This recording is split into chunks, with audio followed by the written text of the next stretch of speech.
Itu sama dengan martabat alam 7 kalau di ajaran leluhur kita. Nanti suatu saat saya bahas. Suatu saat, jangan sekarang, gak cukup waktunya. Jadi kematian harusnya meningkatkan kesadaran. Oke? Karena kematian adalah puncaknya kehidupan. Jadi mati itu kenapa kita jadi sedih? Nah kesedihan itu sebetulnya karena pakai wuh. Karena kita gak ngerti kalau kematian itu puncaknya kehidupan. Bahkan ketika ibu kita, ayah kita sudah repot, banyak penyakit kemudian mati. Bukankah mati itu hadiah? Dibebaskan beliau dari segala rasa sakit. Nah kenapa jadi menangis? Ini yang tidak dimengerti. Bahkan ketika saya tidak menangis malah menganggap saya ini tidak berperasaan. Jadi saya tuh harus menangis gitu. Kalau saya sudah mengerti begini. Kita itu ketika orang lain tidak seperti kebanyakan orang walaupun benar kan dianggap salah. Betul? Oke, kematian adalah kenikmatan rasa mati selagi hidup yang panjang bahkan memasuki keabadian. Ngerti? Nah, lihat saya kalimat ini agak berat nih. Kematian adalah kenikmatan rasa mati selagi hidup yang panjang bahkan memasuki keabadian. Gini. Ini yang sudah belajar tentang mati sajroning urip sekarang. Kan kalian merasakan kenikmatan luar biasa walaupun hanya beberapa detik saja. Menyaksikan alam yang sangat indah luar biasa dalam diri, bukan? Kan suka pengen lama. Betul? Nah, sabar. Karena sekarang gak bisa lama. Karena kita masih bolak-balik antara kanan dan kiri, antara akhirat dan dunia. Nanti kalau sudah mati beneran, kanan terus. Maka itu yang di Quran disebut golongan kanan. Fa ashabul maimanati ma ashabul maimana, itu golongan kanan itu. Memasuki keabadian. Nah itu hanya berlaku untuk orang yang di dalam kehidupan sekarang sudah belajar mati selagi hidup. Artinya meneruskan perjalanan ketika di rahim ibu. Lihat saya, di rahim kita mati. Saat kita lahir kita juga terus mengalami pengalaman persis seperti saat di rahim ibu. Paham ya? Paham ya? Gitu. Tapi kita juga bersyukur walaupun terlambat. Baru di usia tertentu kita mengalami kembali pengalaman seperti di rahim ibu. Jadi bedanya apa kalian dengan Lao Tse? Lao Tse mah ti lahir keneh, sadarna teh. Kalian mah ada yang baru 60, 70, ya 80, gak apa-apa, segitu juga mengalami. Itulah pentingnya mengalami itu. Ya, betul sekarang ngerti? Bersyukur dapat itu. Makanya kata Nabi, tidak ada ilmu setelah ilmu ma'rifat kecuali kesesatan. Ya, baik sekarang lihat saya semua. Itu kematian. Sekarang kita bicara kelahiran. Kelahiran itu ada dua, satu kelahiran tubuh ketika dijemput oleh orang tua dari langit ke bumi. Siapa yang menjemput kita? Orang tua. Orang tua menjemput kita dari langit ke bumi. Nah, kalau kita dijemput dari langit ke bumi, pertanyaannya, kita ini makhluk langit atau makhluk bumi? Kita ini aslinya makhluk langit, sedang ngumara di bumi. Awas. Kita tuh sedang ngumara di sini, sedang dikaryakan di sini. Aslinya kita tuh makhluk langit, aslinya kita tuh makhluk cahaya. Aslinya kita ini adalah makhluk rohani. Jadi salah kaprah kalau manusia mengatakan kita ini makhluk bumi yang sedang melakukan perjalanan ke langit. Salah. Kita ini makhluk langit yang sedang diperjalankan di bumi. Paham? Jadi tanya lagi sama saya sekali lagi supaya ngerti. Kita ini aslinya makhluk langit, makhluk bumi. Makhluk langit sedang dikaryakan di bumi. Kan kita ini kalau makhluk langit harus kembali ke langit. Siapa yang menjemput kita dari langit ke bumi? Ayah ibu kita. Siapa yang mengembalikan kita dari bumi ke langit? Disitulah pentingnya kita bertemu dengan seorang guru. Paham? Guru lah, guru sejati lah yang bisa mengantarkan kita kembali dari bumi ke langit. Jadi walaupun kita masih di bumi ini, kita ini sudah jadi makhluk langit. Gitu. Itu yang disebut dengan wasabiquna sabiqun ulaikal muqarrabun. Jadi belum mati beneran pun sudah kembali. Karena di kehidupan sekarang kita sudah menemukan kesadaran. Ini agak berat ya kuliah hari ini. Jadi boleh nanti diulang-ulang di YouTube. Oleh karena itu maka itulah pentingnya teknologi. Bisa diulang. Kalau saya disuruh ngulang-ulang sekarang gak beres-beres. Lanjut dulu. Ada dua orang tua. Satu orang tua yang menjemput kita dari langit ke bumi. Satu lagi orang tua yang mengantarkan kita dari bumi ke langit. Makanya ada dua yang harus kamu hormati. Satu orang tuamu, dua gurumu. Jadi yang disebut dengan kedua orang tua selama ini itu ayah dan ibu. Itu keliru. Itu satu orang tua, itu satu paket. Dah moal ayah mana? Mensabelah mah. Paham? Jadi orang tua ada dua. Satu orang tua yang menjemput kita dari langit ke bumi. Satu lagi orang tua yang mengantarkan dari bumi ke langit. Itulah kedua-duanya patut dihormati. Saya bukan minta dihormati. Gak penting banget bagi saya. Saya sudah selesai dengan diri saya sendiri. Kalian mau menghina saya, mau muji saya, emang gue pikirin. Gak penting bagi saya. Ya. Nah oleh karena itu maka kita harus belajar menghormati kedua orang tua kita, sama pentingnya.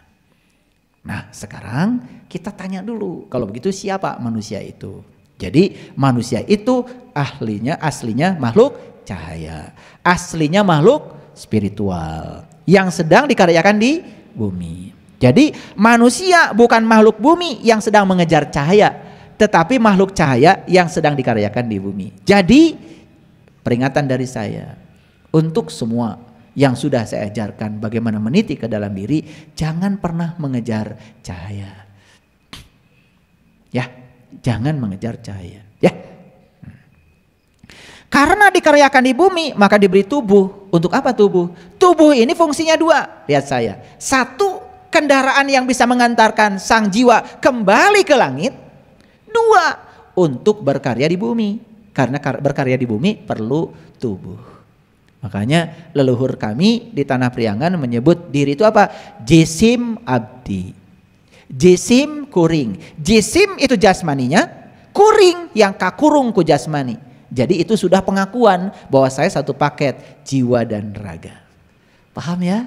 Nah oleh karena itu maka sadar kalian itu, kalau kalian itu satu paket, tong nguruskeun sabelah. Jadi yang kalian urus terus aja raga, ari jiwa henteu.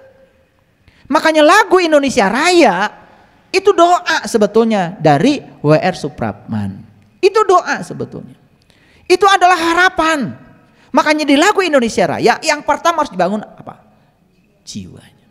Bangunlah jiwanya, bangunlah badannya untuk Indonesia Raya.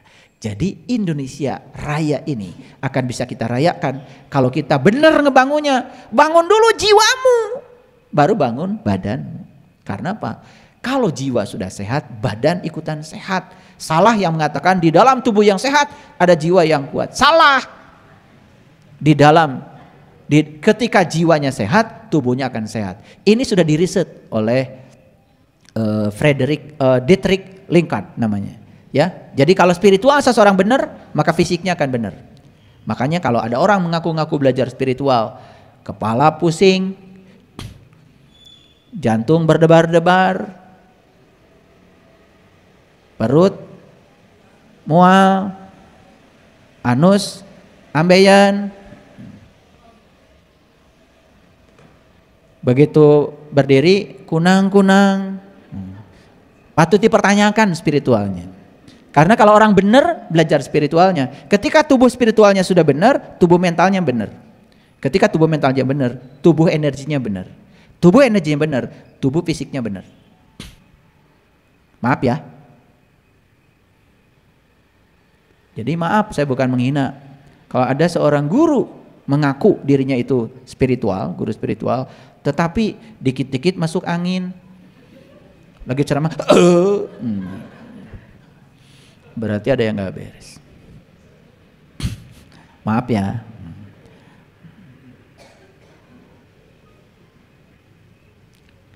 Oke, lanjut dulu. Ini yang berat-beratnya belum. Nah, lihat saya semuanya. Itu sebabnya, lihat saya. Untuk mencapai kesucian jiwa, maka kita harus telanjang. kapan kita telanjang? Bisa jawab. Sebutkan 3 waktu kalian telanjang. 1 ketika lahir, 2 ketika mati, hiji deui. Pura-pura aja. Ya udah nggak usah sebutkan, pokoknya situlah ya. Pura-pura.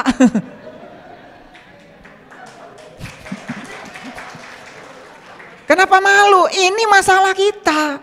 Berbicara kebenaran malu. Padahal ya, mohon maaf, hubungan badan yang dilakukan dengan benar itu akan meningkatkan kesadaran. Itu yang disebut dengan mencapai super consciousness. Nanti kan harus ada kursus khusus tentang ini. Karena selama ini menganggap hubungan itu sebagai sesuatu yang kotor. Makanya begitu saya tanya, kapan kalian telanjang? Tengaku. Lahir katanya, kenceng. Mati, tah nu eta mah caricing, ngahep-hep.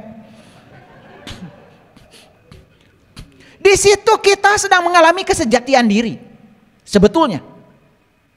Tanpa busana. Di situ identitas kita hilang. Di situ kita mengalami fana sebetulnya. Kalau benar cara melakukannya.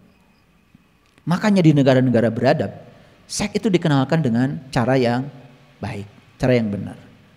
Kebanyakan mohon maaf, kita tidak mengerti urusan itu dengan benar. Lalu menganggap itu seakan-akan kotor, hanya sekedar memuaskan, padahal Tuhan tidak mungkin menciptakan itu hanya untuk merendahkan. Justru itu mencapai super consciousness kalau tahu ilmunya. Saya akan buka kursus itu, pasti pendaftarnya banyak. Udah pasti. Kalau urusan ranjang, wah udah. Iya. Untung saja saya sampai hari ini nggak jualan obat kuat. Makanya ada lagu dari Ebit judulnya Untuk Kita Renungkan. Oleh karena itu saya mau nyanyi. Kalau suara saya fals, ya karena saya bukan penyanyi. Mau nyanyi aja udah bagus. Kita mesti telanjang dan benar-benar bersih, suci lahir dan di dalam batin. Tengoklah ke dalam sebelum bicara, singkirkan debu yang masih melekat, singkirkan debu yang masih melekat. Anugerah dan bencana adalah kehendaknya. Kita mesti tabah menjalani. Hanya cambuk kecil agar kita sadar adalah Dia di atas segalanya. Adalah Dia di atas segalanya. Kita mesti berjuang memerangi diri, bercermin dan banyaklah bercermin.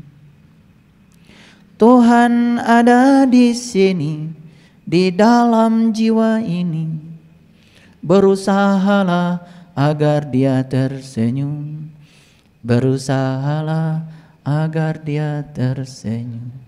Jadi tugas kita di dunia ini membuat Tuhan selalu tersenyum. Makanya agama adalah cahaya, tapi banyak yang menjadikan agama jadi bahaya. Agama jadinya bukan mendamaikan, malah mengancam. Itulah ketika agama dianut oleh orang-orang yang tidak berkesadaran. Kita harus mewakafkan diri kita untuk membangun kesadaran beragama. Itu sebabnya di dalam agama itu sudah ada yang namanya toleransi. Di dalam agama itu sudah ada yang namanya menghargai dan menghormati perbedaan. Tetapi cara beragama yang kadang-kadang yang keliru. Jadi Tidak perlu ada moderasi agama, karena agama sudah moderat. Yang perlu diadakan adalah moderasi beragama. Cara kita beragama harus dibenerin lagi. Kadang-kadang kita menganggap orang lain yang berbeda sebagai musuh, bukan sebagai mitra kita. Jadi harus telanjang. Paham? Nah, sekarang kapan kita telanjang? 1 saat lahir, 2 saat di tempat tidur, dan yang ketiga saat mati. Jadi kenapa ini kok telanjang semua?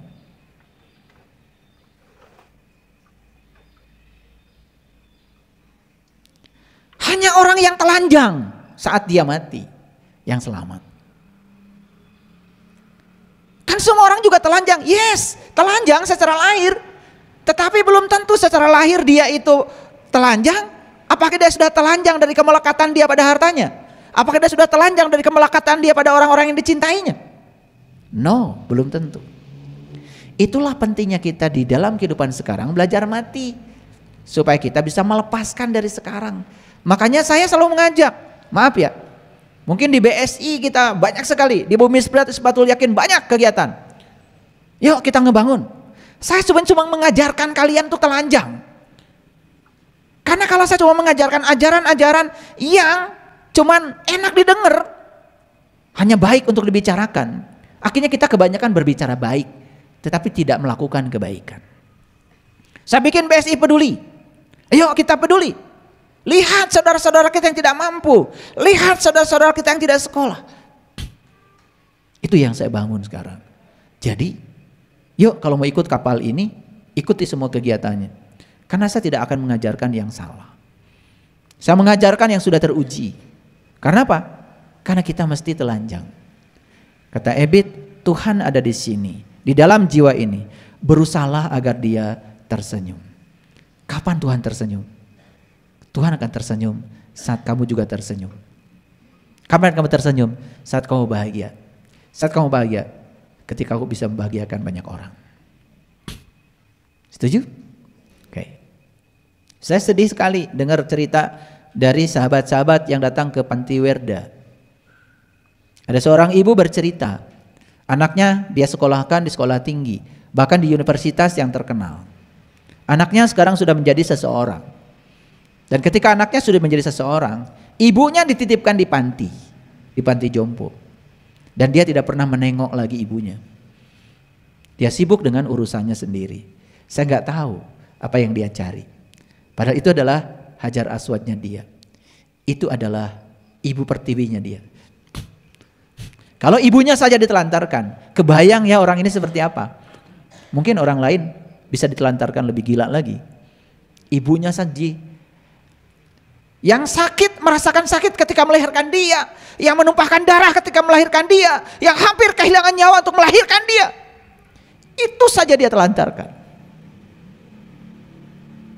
Maaf ya, suatu saat ada jamaah saya mau naik haji, dan ibunya sudah repot, dan ibunya itu kemudian dia titipkan. Saya bilang, kamu belum naik haji aja udah mabrur, udah mabur, bukan mabrur. Belum naik haji aja udah mabur. Tuhan yang mana yang kamu layani? Bukankah ibumu itu adalah Tuhan yang nyata di hadapan kamu? Tuhan yang goib kamu cari. Tuhan yang nyata kamu abaikan. Tapi dia tetap aja pergi ke sana. Pulang dari sana tidak berubah. Saya cuma mengatakan, rawat ibumu, itulah hajimu. Itu hajar aswadmu. Kamu memanjat hajar aswad di sana berkali-kali, gak ada artinya. Karena kau abaikan hajar aswad yang sebenarnya di sini. Itu. Banyak gak kesalahkaprahan seperti itu? Banyak. Yuk, saya ingin kalian suatu saat membaca buku ini. Buku ini ditulis oleh Osho tahun 2002. Jadi judul bukunya Sex Matters. From Sex to Super Consciousness. Buku ini bercerita tentang bagaimana, ya mohon maaf, hubungan itu bisa meningkatkan kesadaran. Di sini rahasianya. Saya cuma mencuplik sedikit dari buku itu, kata-kata beliau. Coba baca sama-sama, kita baca. Jika Anda berjalan tanpa busana di jalan, orang lain bisa marah pada Anda. Betul? Padahal Anda tidak melakukan apapun. Kemarahan itu bahkan lebih besar dibandingkan kemarahan yang ditujukan kepada seorang pembunuh. Ada seorang pembunuh di jalan, jelas dia pembunuh, merusak orang, menghancurkan nyawa orang. Tapi karena pakai pakaian, lalu dianggap orang yang tadi berjalan tidak apa-apa, cuman karena telanjang menjadi masalah. Padahal si pembunuh ini tidak menjadi masalah, padahal sudah membunuh, cuman karena pakai pakaian. Mengapa ketelanjangan semata lebih mengundang amarah dibandingkan tindakan yang jelas merugikan orang lain? Apa pesan dari buku ini? Pesan dari buku ini sebetulnya bagaimana ketelanjangan itu bisa mengantarkan kita untuk melepaskan identitas diri. Dan di situ kita justru akan mengalami super consciousness. Kita akan mengalami puncaknya kesadaran. Ada paradigma yang harus diubah. Kenapa? Ya, karena selama ini, mohon maaf, laki-laki dan perempuan dipisah. Bahkan di sekolah-sekolah tertentu laki-laki perempuan dipisah. Apa yang terjadi? Laki-laki jadi senang ke laki-laki, perempuan jadi senang ke perempuan. Siapa yang melanggar kodrat sekolah itu? Padahal semesta sudah mentakdirkan begitu. Laki-laki senang ke perempuan, ketika sudah ada masalah, laki-laki senang laki-laki, lalu orang tuanya meradang. Padahal orang tuanya yang mengizinkan anaknya diperlakukan seperti itu. Jadi kadang-kadang kita ini sudah gampang sekali ya menyalahkan orang lain. Dan kita menganggap ketika anak-anak itu tidak melakukan surat menyurat, percintaan, dan dilanggar hak asasinya, dianggap dia mencapai kesucian. Padahal dia sedang dikerangkeng kebebasannya. Inilah karena kita, mohon maaf, masih menganggap urusan cinta ini kotor seakan-akan, bukan sebagai berkah dari semesta. Maaf ya, saya tidak bicara terlalu dalam tentang ini karena nanti banyak yang belum siap untuk menerima pandangan saya. Baca aja bukunya sendiri, nanti simpulkan sendiri. Ya. Jadi ketelanjangan itu ada 3 kan? Oke? 1 saat kelahiran, 2 saat hubungan, dan 3 saat kematian. Lihat saya semua. Kita tidak bisa mengalami pencerahan saat kelahiran. Ada kesempatan besar mengalami pencerahan saat hubungan. Oke? Tetapi itu pun tidak dialami banyak orang. Apalagi mengalami pencerahan saat kematian. Ternyata mengalami pencerahan saat kelahiran dan kematian itu hanya bisa dicapai oleh segelintir manusia saja. Peluang yang paling besar sebetulnya mencapai pencerahan ketika di area itu. Tapi itu pun tidak banyak yang bisa memanfaatkannya. Akhirnya apa? Di kelahiran tidak mencapai, di hubungan tidak mencapai, di kematian tidak mencapai. Habis semua kesempatan. Bagaimana caranya di kesempatan yang kedua itu? Disitulah sebetulnya harus ada yang namanya cinta. Dan cinta itu tanpa syarat. Kalau kamu baik pada saya akan baik pada kamu. Kalau kamu setia pada saya akan setia pada kamu. Kalau kamu mencintai saya akan mencintai kamu. Semuanya pangeretan.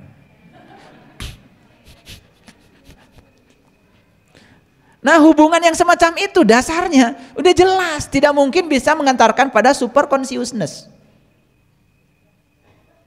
Ini masih saya rahasiakan ya, gak dibuka semua, biar penasaran. Enak aja, saya aja belajarnya lama.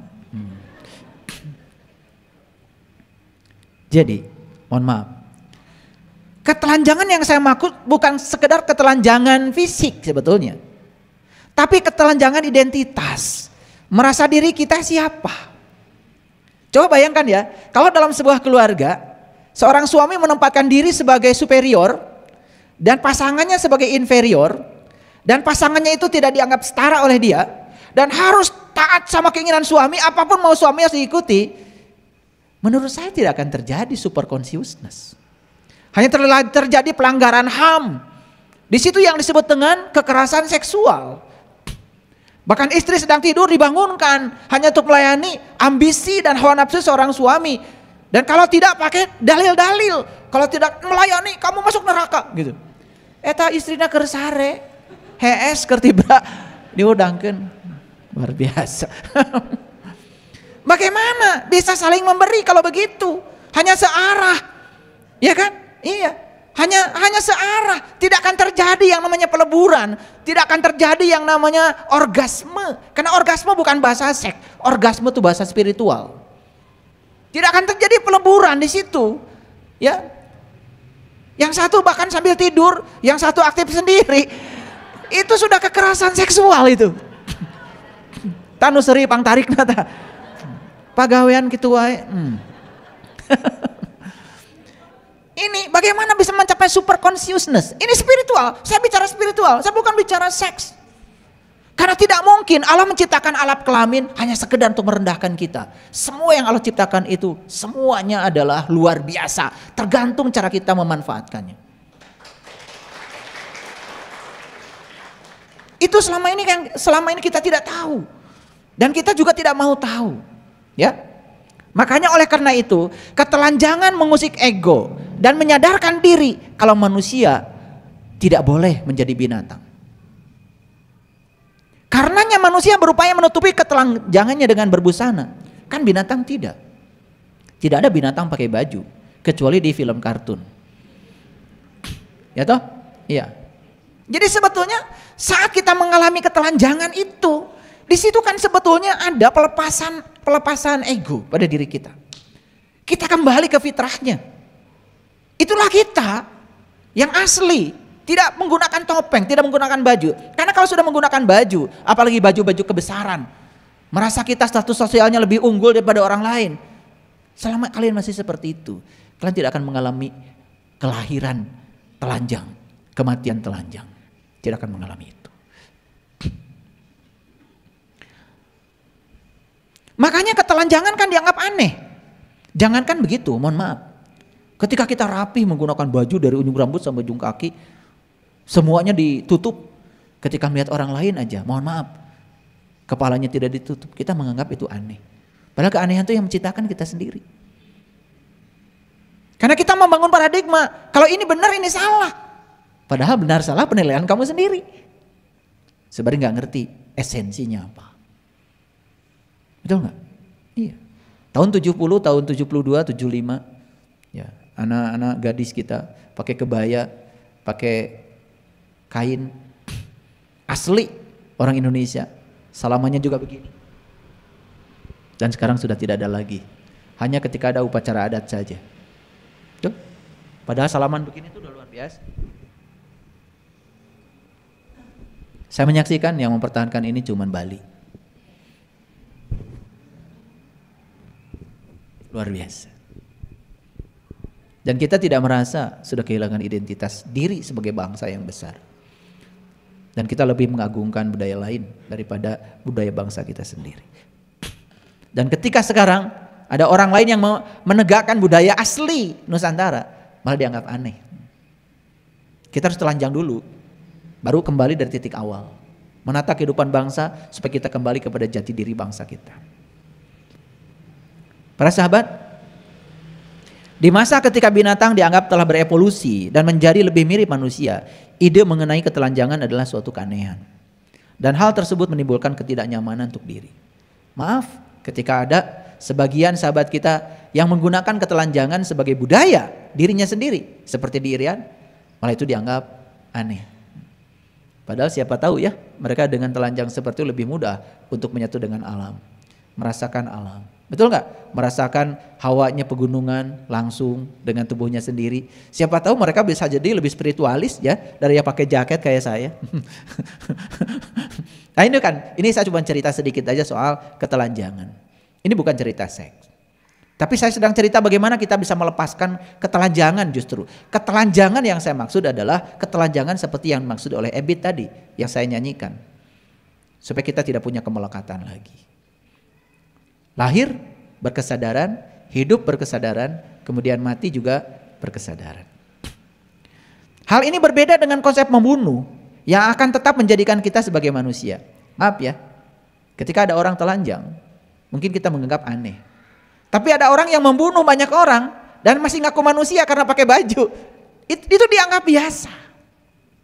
Padahal jelas dia merusak tatanan kehidupan, bukan?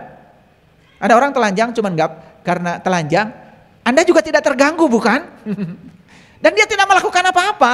Itu dianggap lebih jahat daripada orang yang membunuh, padahal dia sudah jelas membunuh cuman karena hari ini masih pakai topeng, masih pakai baju. Itulah kehidupan. Sudah kebalik-balik ya. Jadi oleh karena itu ya, ada 3 kematian yang bisa membuat manusia terjaga. Ya, 1 ketika lahir, 2 ketika menumbuhkan cinta, dan yang ketiga ketika mati. Nah sekarang saya tarik yang dimensi yang kedua itu, cinta bukan sekedar di tempat tidur tadi, tapi cinta dalam dimensi yang lebih luas lagi. Makanya saya tawarkan nih pada para sahabat, lahir tidak sadar, udah gak apa-apa. Tetapi ada kesempatan kedua, mari kita agungkan dan gaungkan cinta. Cinta kepada sesama, cinta kepada manusia, cinta kepada hewan, cinta kepada tumbuhan. Dan itu yang diajarkan para leluhur kita, bagaimana mereka mencintai alam, mencintai semesta, bagaimana mereka menjaga keseimbangan alam. Ini jalan yang paling mungkin buat kita. Dan saya jamin, siapapun yang hari ini mudah sekali terenyuh ketika orang lain susah, mudah sekali mengulurkan tangan ketika orang lain minta bantuan, kalian sudah mengambil jalan cinta yang kedua ini luar biasa. Gak apa-apa kita lahir tidak seperti Lao Tzu. Gak apa-apa kita lahir tidak seperti Jarasutra yang lahirnya ketawa-ketawa karena berkesadaran. Gak apa-apa. Tapi kita masih punya jalan kedua, mencintai. Makanya saya ya di komunitas ini selalu mengagungkan ini yang kedua. Karena apa? Karena saya tahu yang pertama kalian sudah lewatkan, supaya tidak melewatkan yang kedua. Karena kalau yang kedua tidak kalian lewatkan, kalian akan memasuki jalur yang ketiga luar biasa. Dan saya pastikan siapapun yang hidupnya mencintai, maka dia akan dicintai. Dan itu akan menjadikan mulusnya jalan ketiga. Apa itu? Saat kalian mengalami kematian, kalian mati dalam keadaan terjaga. Dan ketika mati dalam keadaan terjaga karena sudah mengamalkan jalan kedua, mencintai, saya yakin kalaupun dia harus lahir lagi, dia akan mengalami keterjagaan. Walaupun kualitasnya mungkin berbeda. Mencintai lagi, lahir, mati lagi, terjaga lagi, lahir lagi nanti. Terus proses evolusi kesadarannya meningkat. Dan itu yang dikatakan walal akhiratu khairul laka minal ula. Jadi akhirat lebih baik daripada awal, akhir lebih baik dari awal. Sering diartikan akhirat lebih bagus daripada dunia. Lalu kamu mengabaikan semua aspek-aspek dunia. Ngaji terus, berkarya tidak. Yang dibaca juga cuman Arabnya, gak ngerti isinya. Karena terjebak dari pemahaman itu. Padahal akhir lebih bagus daripada awal. Apa maksudnya? Di masa yang akan datang, kita tidak mau kan, tidak terjaga. Betul? Kita ingin terjaga, dan terus terjaga. Yuk, bagaimana kita lahir terjaga, hidup mencinta, mati terjaga, lahir lagi terjaga, hidup mencinta. Jadi ini saya tawarkan 3 jalan yang luar biasa. Lahir terjaga, mencinta, dan kemudian mati dalam keadaan terjaga. Ya, gitu. Nah, ketika keterjagaan ini sudah bisa kita peroleh, apa yang selanjutnya bisa kita dapatkan? Ini luar biasa, ya. Jadi, saya kasih tahu, setiap hari jutaan orang mati, mereka hidup dalam kegelapan. Matinya pasti gelap dong. Mereka hidup dalam mimpi, matinya bermimpi juga. Mereka hidup dalam kebodohan, matinya bodoh. Dan itu mereka lewatkan semua. So, kita tawarkan sekarang. Mau nggak? Kita hidup dalam terang. Matinya terang. Hidup di kenyataan, matinya nyata. Hidup dalam kecerdasan, matinya cerdas. Jadi hanya orang yang matinya terjaga, hanya orang yang hidupnya terjaga, yang matinya akan terjaga. Orang yang hidupnya tidak terjaga, matinya juga tidak akan terjaga. Sekali lagi, kalau kita ingin mati dalam keadaan terjaga, maka hidup kita harus dalam keadaan terjaga. Ketika kita hidup terjaga, mati kita akan terjaga. Jadi hari ini saya menawarkan 3 jalan. 1, terjaga saat kelahiran. 2, terjaga saat kita bisa mencinta. Yang ketiga, terjaga saat kita mati. Manfaatkan jalan kedua, karena kesempatan di jalan kedua sangat besar. Mungkin bisa kita capai. Mencinta tidak usah selalu dengan harta. Peduli pada orang lain, apapun yang bisa kita lakukan. Disitulah jalan akan terbuka. Terima kasih. Assalamualaikum warahmatullahi wabarakatuh.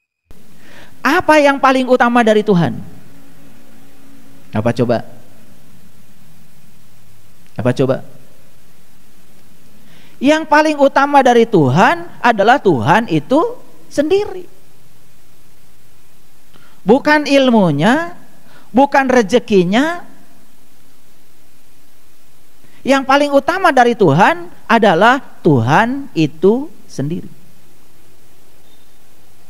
Itu yang disebut dengan keutamaan.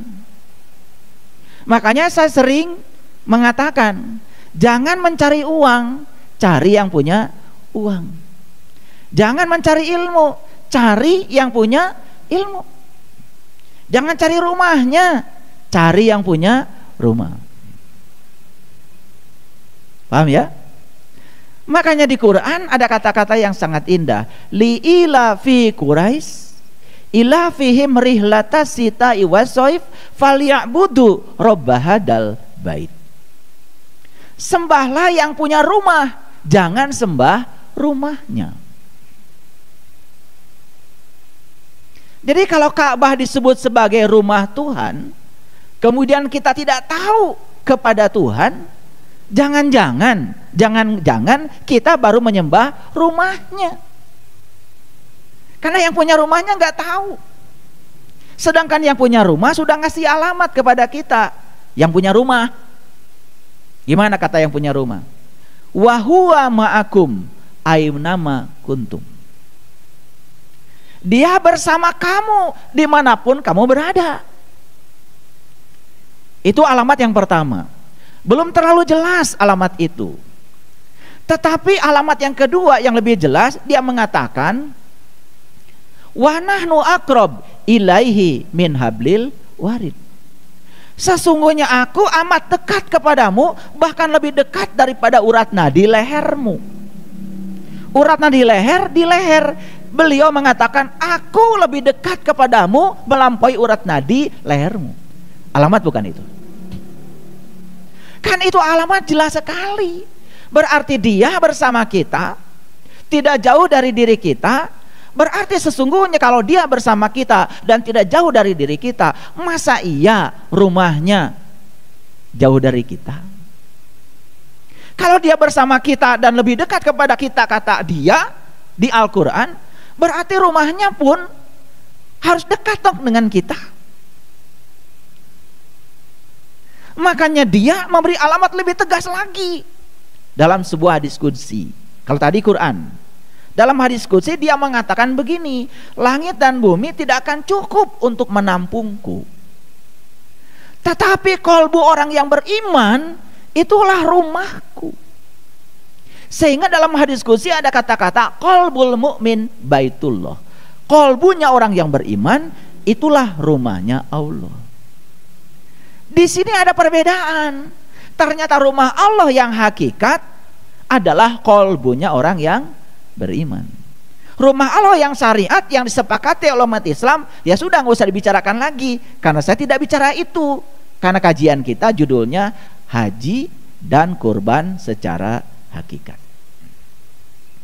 Paham ya? Nah, ini struktur berpikirnya harus benar, supaya orang biasa pun bisa menangkap. Gak usah terlalu pinter lah ngaji dengan saya. Yang penting kosong. Gitu. Yang penting kosong. Bisa dilanjut?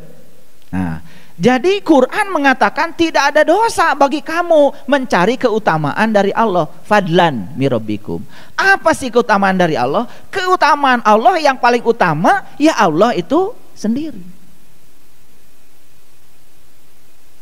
Seperti dalam cerita Mahabharata.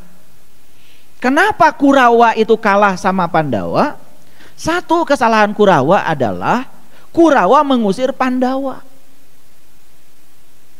Gara-gara Pandawa diusir ke hutan, maka Kurawa tidak bisa memantau. Karena saat itu di hutan belum ada CCTV. Pandawa di hutan latihan apa, sedang menyiapkan kekuatan apa, tidak terpantau lagi. Itulah kebodohan Kurawa. Dikiranya kalau dia berhasil mengusir Pandawa karena tidak disukai, selesai urusan. Padahal Pandawa gara-gara diusir ke hutan, dia menyiapkan satu kekuatan yang tidak terdeteksi oleh Kurawa. Itu kebodohan Kurawa yang pertama yang menyebabkan kalah. Makanya kalian ketika mendapati orang yang dibenci, jangan diusir. Karena kalau diusir tidak terdeteksi lagi. Ampihan. Biar kekuatan dia terdeteksi. Kesalahan Kurawa yang kedua adalah ketika bertemu dengan Krishna, yang diminta dari Krishna oleh Kurawa adalah senjata dan tentara. Karena masih berpikir materi. Kalau senjatanya saya ambil semua, tentaranya saya ambil semua, saya menang. Kurawa merasa di atas angin sudah menang. Pandawa diam saja. Orang rendah hati itu di belakang aja. Makanya ketika ditanya oleh Krishna pada Pandawa, tentara sudah diambil oleh kakakmu, senjata sudah diambil oleh kakakmu, yang tersisa cuman aku, Krishna. Apa kata Pandawa? Justru itu yang aku harapkan. Aku datang ke sini tidak akan minta senjata, tidak akan minta tentara. Aku ingin agar guru menjadi sais di kereta kudaku. Cerdas? Ya cerdas. Bagaimana tentara dan senjatanya bisa dioperasikan? Yang punyanya di sebelah sini. Siapa yang berani nembak Krishna? Jadi karena Pandawa itu minta Krishnanya, bukan minta yang dimiliki Krishna, itu yang menyebabkan menang. Saya pastikan, siapapun yang kepada Allah minta uangnya, minta ilmunya, minta rezekinya, minta keluasannya, kalah. Yang akan menang itu yang minta Allahnya. Cocok dengan ayat ini? Oke. Makanya di ayat ini dikatakan, faiza afadtum min arafah fazkurullah. Apabila kamu telah bertolak dari Arafah, hati-hati. Arafah itu kita berpikir nama tempat di Arab. Coba pikirkan, duluan mana tempat itu ada dengan ayat ini turun? Mikir, ayat ini sudah turun, tempat itu belum ada. Dan gara-gara ayat ini turun, tempat itu diadakan. Siapa yang mengadakan tempat itu? Kan jelema. Apa Arafah yang dimaksud dengan Allah sama dengan nama tempat yang ada di Mekah? Kan belum tentu. Tempat itu belum ada, tempat itu belum diberi nama, tapi ayat ini sudah ada. Inilah kesalahpahaman kita, miskonsepsi kita. Karena begitu dengar kata Arafah di Quran, yang terpikir oleh kita tempat-tempat di Arab. Padahal tempat itu belum diberi nama saat itu, karena ayat ini belum ada. Duluan ayat ini daripada tempat itu. Sama seperti Masjidil Haram. Kata Masjidil Haram sudah ada di Quran, tapi itu masjid yang di sana belum ada namanya. Masjidil Aqsa sudah ada di Quran, masjid itu belum ada. Siapa yang mengadakan? Manusia. Pertanyaannya kan sederhana. Apakah yang dimaksud Arafah di ayat ini sama dengan nama tempat di sana? Kan itu yang harus kita gali. Nah, kita gali secara saintifik supaya pinter. Makanya ngajinya pakai sains. Paham sampai di sini? Nah, apa artinya Arafah? Ternyata Arafah itu artinya adalah mengenal. Jadi ayat ini mengatakan apabila kamu telah bertolak dari tempat kamu mengenal, gitu. Di mana kita bisa mengenal Allah? Kan Allah sudah ngasih alamat secara hakikat tadi. Aku bersamamu, lebih dekat kepada kamu daripada urat nadi lehermu. Bahkan dimanapun kamu berada, aku selalu bersamamu. Jadi kalau Allah bersamamu, lebih dekat kepadamu daripada urat nadi lehermu, berarti padang pengenalan Allah ada dalam dirimu. Jadi kalau begitu Arafah itu nama apa? Nama lain dari kolbu. Kan Allah sudah kasih alamat tadi, langit dan bumi tidak akan cukup menampung zatku, kolbunya orang yang beriman itulah rumahku. Berarti kalau kita itu bertolak dari padang pengenalan untuk mengenal Allah, tidak ada tempat lain kecuali di rumahnya. Clear sampai sini? Gak apa-apa, kucing pengen ngaji. Kita doakan semoga dia nanti setelah mati punya tubuh yang baru. Dia sedang menjalani karmanya. Apabila kamu telah bertolak dari padang pengenalan, tugasmu selanjutnya apa? Fazkurullah, mengingat Allah. Sekarang saya mau nanya, ingat dulu, jumpa dulu? Ya jumpa dulu, baru ingat. Karena tidak mungkin kita bisa mengingat sesuatu yang kita tidak tahu. Syarat sahnya ingat harus tahu yang diingat. Nah sekarang kalau Arafah yang dimaksud adalah tempat yang di sana, berarti yang diingat itu adalah tempat. Ada batunya, ada pohonnya, itu yang diingat. Kan yang dimaksud Allah yang harus diingat adalah fazkurullah, ingatlah Allah. Pertanyaannya, siapa yang akan sukses mengingat Allah? Apakah dia yang sudah berkunjung ke Arafah yang syariat atau Arafah yang hakikat? Yang hakikat. Kalau yang Arafahnya syariat, yang dia ingat cuman tempat di sana. Kalau Arafah yang hakikat, yang dia ingat ya tentu saja adalah dia yang memiliki Arafah. Paham? Nah makanya tujuan haji itu di sini. Makanya puncaknya haji disebutnya Arafah. Ngapain sih di Arafah? Kan wukuf. Wukuf itu diam. Diamnya apa? Bukan diamnya tubuh. Diamnya ini nih, pikiran. Hadir di sini saat ini sekarang tidak mengizinkan kita dibawa ke masa depan, tidak mengizinkan kita dibawa ke masa lalu. Makanya di Quran ada kata-kata la takhaf wa la tahzan. Siapa yang sedih saat ini? Yang sedang dibawa oleh pikirannya ke masa lalu.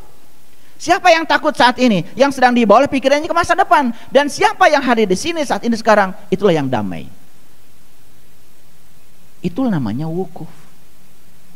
Di mana wukuf itu yang sebenarnya? Secara hakikat berarti wukuf adalah di padang pengenalan, di dalam diri kita sendiri. Tidak usah pakai ongkos. Makanya orang yang sudah bisa mengingat Allah dalam keadaan berdiri, duduk dan berbaring diberi gelar oleh Allah. Gelarnya ulul albab. Apa ulul albab? Ulu itu artinya pemilik, albab itu dari lub. Lub itu bagian terdalam dari kolbu. Makanya kolbu itu bagian luarnya kolbu, bagian dalamnya disebut fuad, bagian dalam lagi disebut lub, bagian terdalam lagi disebut dengan syir. Dalam syir ada aku. Tuh, fokus ya, ngajinya fokus.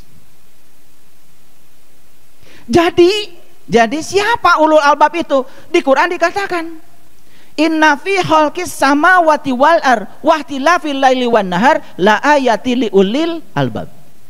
Siapa ulil albab? Jangan menggunakan persepsi.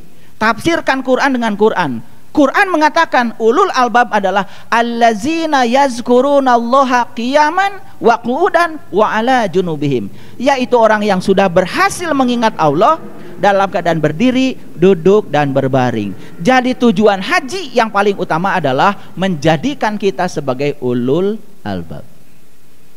Sekarang pertanyaannya, kalian yang sudah menjalankan haji secara syariat, apa berhasil mengingat Allah? Jawab. Berhasil mengingat apa? Mengingat pasar, mengingat masjid, mengingat Ka'bah, mengingat pesawat, mengingat makanan yang di pesawat, mengingat hotel, mengingat jamuan tiap pagi, siang, malam di hotel, nasi kebuli, ingat ente, ingat KB. Sedangkan tujuan utama haji adalah mengingat Allah, fazkurullah.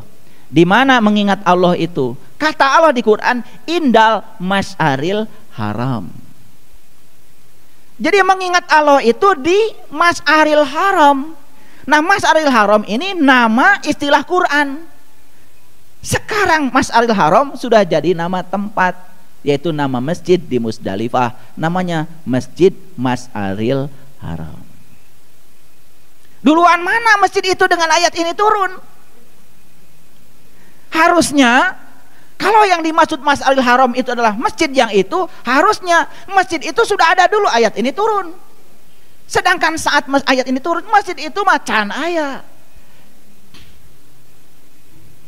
Dibuka dikit-dikit ya, supaya ada waras.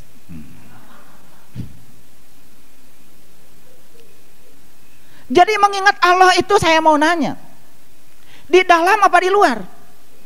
Kalau masjid Mas'aril Haram di dalam apa di luar? Jadi kalau kita mengingat Allah di masjid Mas'aril Haram, berarti untuk mengingat Allah kita kudu inget heula ka ditu. Sekarang saya mau tanya, ingat Cireng nggak sekarang? Di mana ingat Cireng? Di sini. Ingat Gehu? Di sini. Ingat itu di dalam. Gak mungkin kita mengingat dengan alat yang di luar diri kita. Sedangkan di Quran dikatakan tempat untuk mengingat Allah itu adalah Mas'aril Haram. Mas'aril Haram itu dari kata-kata yang indah, yaitu aras yang suci. Mana aras yang suci? Aras yang suci ya kolbu. Kolbu ya Arafah. Itulah tempat mengingat. Makanya mengingat itu pasti di dalam, tidak di luar. Sedang masjid Mas'aril Haram adanya di luar. Clear sampai sini? Oke, biarkan saja, itu mah kan syariat. Saya kan sekarang sedang berbicara hakikat. Ngerti sampai sini? Oke. Apa tujuan haji? Ulang dulu. Menjadi manusia yang bergelar ulul albab. Oke? Untuk menjadi manusia yang ulul albab berarti manusia yang bisa mengingat Allah berdiri, duduk, dan berbaring. Syarat untuk bisa mengingat Allah harus jumpa dengan Allah. Untuk jumpa dengan Allah berarti kita harus tahu alamat Allah. Alamat Allah sudah dikasih tahu oleh Allah, yaitu di dalam kolbu. Clear sampai sini? Clear. Jadi masuk akal nggak kalau perintah haji itu ternyata tidak ada syarat apa-apa? Maka di Quran cuma dikatakan walillahi ala nas hijjul bait, wajib setiap manusia berkunjung ke bait. Gak pakai syarat apa-apa. Ada syaratnya, manis tato'a ilahi sabila. Syaratnya bagi mereka yang tahu jalannya. Sayang sekali ayat ini diterjemahkan bagi mereka yang mampu. Kenyataan yang punya duit pun kalau nggak ada kuota nggak bisa pergi ke sana. Yang punya duit pun kalau jalan aja nggak bisa pergi ke sana. Yang punya duit kalau setruk nggak bisa pergi ke sana. Jadi manis tato'a ilaihi sabila, sabil itu jalan. Jadi wajib setiap manusia berkunjung ke rumah Tuhan bagi mereka yang tahu jalannya, yang tahu caranya. Clear sampai sini? Ada urusan dengan uang? Gak ada. Urusan dengan keyakinan? Gak ada. Urusan dengan paspor? Gak ada. Urusan dengan visa? Gak ada. Urusan dengan kuota? Gak ada. Itulah karunia dari Allah. Makanya setiap manusia apapun keyakinannya, apapun paspornya, apapun KTP-nya, sebetulnya secara hakikat bisa melaksanakan haji, pergi ke Baitullah yang hakikat untuk berjumpa dengan Allah. Adil nggak Allah kalau gitu? Enak gak kalau saya jelaskan seperti ini? Kan universal. Sampai sini baru saya menjelaskan tujuan haji. Nah sekarang tujuan dari kurban apa? Haji sendiri kan artinya adalah berkunjung. Haji itu berkunjung. Makanya laki-laki sampai di sana disebut pengunjung laki-laki, haji. Yang perempuan disebut pengunjung perempuan, hajah. Sudah sampai di Indonesia, kalian masih pakai haji dan hajah. Disangkanya gelar. Luar biasa ya. Makanya ketika saya pidato ceramah di mana-mana, ada yang manggil saya. Saat ini kita akan mendengarkan kajian dari Kiai Haji. Loh, sejak kapan? Saya bukan pengunjung karena saya udah jadi pribumi, udah selesai saya berkunjung di sana. Seketika di sana ya saya pengunjung, udah balik ke sini masa pengunjung. Dan saya tidak bangga dipanggil Pak Haji. Apalagi dipanggil Kiai Haji. Kayaknya ada yang miskonsepsi. Di satu sisi gelarnya tinggi banget Kiai, di satu sisi gelarnya rendah banget Haji. Bagi saya haji itu bukan gelar. Panggilan orang Arab pada pengunjung. Siapapun yang berkunjung ke sana kan dipanggil haji oleh mereka. Terus apa istimewanya? Clear sampai sini dulu. Oke, kalau clear kita lanjut. Pelan-pelan ya ngajinya. Sekarang kita bicara tujuan kurban. Apa sih tujuan kurban? Kalian sudah suka kurban kan? Nah, jangan-jangan sudah kurban berkali-kali tapi nggak tahu tujuannya. Sama seperti sudah haji berkali-kali baru hari ini tahu tujuannya. Oke, saya tuntaskan dulu sedikit. Jadi tujuan haji itu apa tadi? Menjadi ulul albab, orang yang bisa mengingat Allah, berdiri, duduk, dan berbaring. Jadi tujuan utama haji itu sebetulnya adalah mengingat Allah. Syarat sahnya ingat harus tahu yang diingat. Beri tujuan haji yang paling utama adalah jumpa dengan Allah di rumahnya. Oke? Jadi masuk akal kan kalau haji berkunjung? Oke. Nah, mengingat itu kata Allah di Quran nih, kata Allah di Quran, lihat ayatnya. Fazkurullah kazikrikum aba'akum. Mengingat Allah itu persis seperti kamu mengingat bapakmu. Ingat sama bapak sekarang? Ingat? Ingat. Perlu nyebut-nyebut namanya? Enggak. Yang bisa mengingat bapakmu ya cuma kamu. Saya dikasih nama bapakmu nggak bisa ingat walaupun saya sebut-sebut namamu 1000 kali. Karena saya belum jumpa dengan bapakmu. Paham? Oke. Clear sampai sini ya? Tujuan haji udah clear ya? Sekarang kita bicara tujuan dari kurban menurut Al-Quran. Agak berat ini. Oke, tapi harus kita buka rahasianya ya. Baik. Saya buka dulu Quran surat Al-Hajj. Surat Al-Hajj saya buka dulu supaya kalau pakai Quran nanti kan tidak ada polemik. Tidak ada bantah membantah. Karena semuanya jelas. Kalau mau bantah, bantah saja Quran. Dalam Quran surat Al-Hajj ini ayat yang ke-33. Oke. Nah, di sini. Lakum fiha manafi'u ila ajali musamma summa muhilluha ilal baitil atiq. Nah, di sini disebut baitil atiq. Atik itu bahasa Arab artinya tua. Baitil Atik itu bahasa Indonesianya adalah rumah tua. Atau sering disebut juga Baitil Atik itu adalah kota tua. Makanya simbolisnya di tanah Parahyangan ada yang namanya Dayeuh Kolot. Dayeuh itu kota, Kolot itu tua, Dayeuh Kolot. Itu simbolisasi dari spiritualnya orang Parahyangan.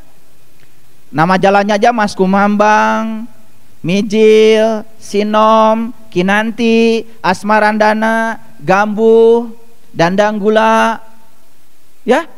Kemudian Durma, Pangkur, Magatru, Pucung.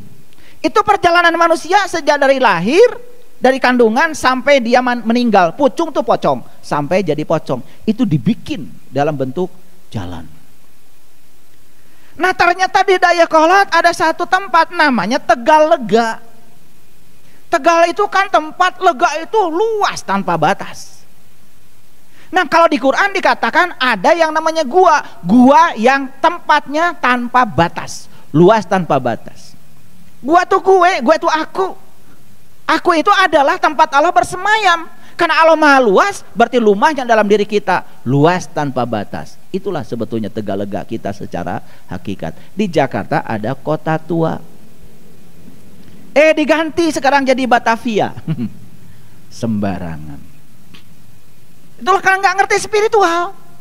Asal main ganti karena punya otoritas.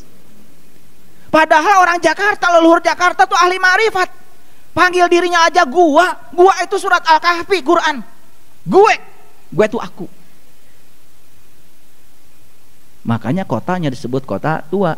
Di Bandung disebutnya Dayeuh Kolot. Bahasa Arabnya Baitil Atik.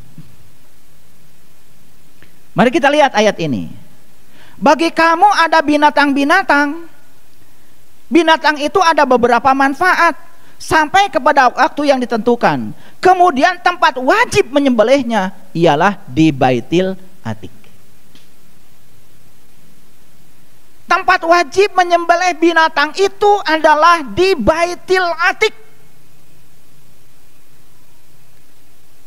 Kalau Baitil Atiq diterjemahkan Ka'bah. Kata siapa? Ka'bah itu rumah tua. Tuaan mana Ka'bah dengan Candi Borobudur? Tuaan mana Ka'bah dengan Candi Prambanan? Tuaan mana Ka'bah dengan Gunung Padang? Yuk, kalau bicara sejarah. Nah, kalau begitu mana yang disebut dengan rumah tua? Yuk kita lihat sini. Yang pertama Allah ciptakan. Waktu menciptakan tubuh kita, yang pertama Allah ciptakan adalah kolbu. Setelah Allah menciptakan kalbu, baru Allah menciptakan jantung. Dari situlah fase berikutnya terjadi, tubuh kita yang sempurna.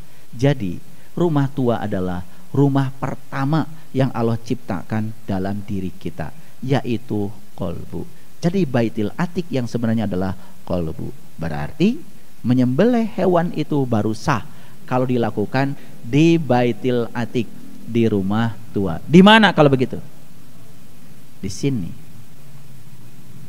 Clear dulu. Bayangkan kalau ayat ini diterapkan secara syar'i, setiap yang mau memotong hewan harus pergi ke Ka'bah. Siapa yang mengizinkan? Siapa? Belum lagi ngurus visanya. Visa jelema aja hese ngurusna. Kamu visa domba, visa sapi. Saha nu rek ngagendongna? Ada nggak pesawat yang mau narik sapi? Ada nggak pesawat yang mau narik kambing? Nya bau, nya kotor. Saha nu rek ngalahuna? Kalau begitu, ada pertanyaan di sini. Binatang yang disembelih itu binatang yang mana? Nanti kita tanya Quran. Apakah itu? Dan menyembelihnya harus di Baitil Atiq, di rumah tua, di sini. Apakah betul Nabi Ismail itu disembelih oleh Nabi Ibrahim pakai golok? Kalau iya, masa iya Allah yang maha cinta, maha pengasih, maha penyayang mengajarkan sesuatu yang keras semacam itu? Apakah itu sekedar simbolik atau perumpamaan yang salah kita pahami? Makanya di kajian sebelumnya, sebelum saya masuk ke sini, saya sudah buat judul khusus, perumpamaan tidak terkait fakta, tapi terkait kebenaran.